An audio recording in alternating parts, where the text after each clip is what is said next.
Mari kita lanjutkan pembahasan mengenai metode pembelajaran. Brainstorming. Metode brainstorming atau sumbang saran merupakan pengantar materi yang dapat diberikan guru untuk menstimulus peserta didik. Bagaimana caranya? Dengan memberikan sebuah masalah dan meminta peserta didik untuk menanggapinya. Dapat berupa pendapat, komentar, ataupun pertanyaan sehingga masalah tersebut berkembang menjadi materi yang dimaksud. Sesuai dengan penjelasan pengertian yang disebutkan, brainstorming ini sangat cocok digunakan untuk memulai materi baru. Karena mengajak peserta didik untuk berpikir kritis pada suatu permasalahan atau materi yang dituju tanpa diketahui sebelumnya. Kemudian, untuk mendorong peserta didik untuk berinteraksi aktif di dalam kelas, karena akan meningkatkan partisipasi dan juga berlatih berpikir cepat. Metode yang terakhir adalah studi kasus. Studi kasus adalah penyampaian materi dengan mengeksplorasi sebuah kasus atau lebih melalui pengumpulan data untuk mendalami sebuah informasi. Nah, pembelajaran dengan metode studi kasus ini sebaiknya digunakan secara berkelompok. Mengapa demikian? Karena pendalaman kasus dilakukan dengan cara mengetahui tujuan dan menetapkan masalah secara kompleks.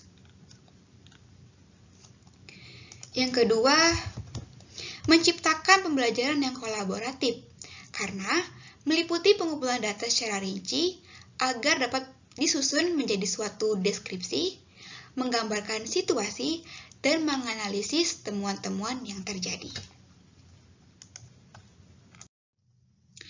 Setelah mengetahui metode pembelajaran secara mendalam satu persatu, ada pun beberapa hal yang sangat perlu diperhatikan saat memilih metode pembelajaran. Yang pertama adalah karakteristik mata pelajaran. Sesuaikanlah metode dengan mata pelajaran, karena setiap mata pembelajaran tentu memiliki karakteristik yang berbeda-beda, sehingga membutuhkan metode yang mendukung mata pelajaran tersebut. Contohnya adalah pada materi uji reaksi kimia, yang membutuhkan metode demonstrasi. Mengapa? Karena peserta didik dapat mudah memahami dengan melihat langsung proses pembelajaran tersebut. Yang kedua, ketersediaan sarana belajar. Pilihlah metode pembelajaran sesuai dengan fasilitas yang tersedia. Hal ini akan dapat memaksimalkan proses pemahaman peserta didik saat kelas berlangsung. Yang ketiga, kemampuan dasar peserta didik. Sesuaikan dengan kemampuan dasar peserta didik agar peserta didik dapat memahami dan mengikuti proses pembelajaran yang berlangsung.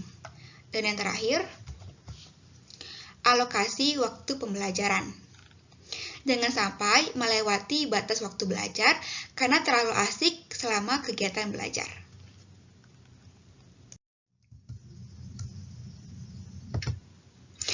Keberhasilan pencapaian tujuan pembelajaran dipengaruhi oleh metode yang dipilih guru, karena menjadi alat penerapan strategi yang jitu dalam proses pembelajaran.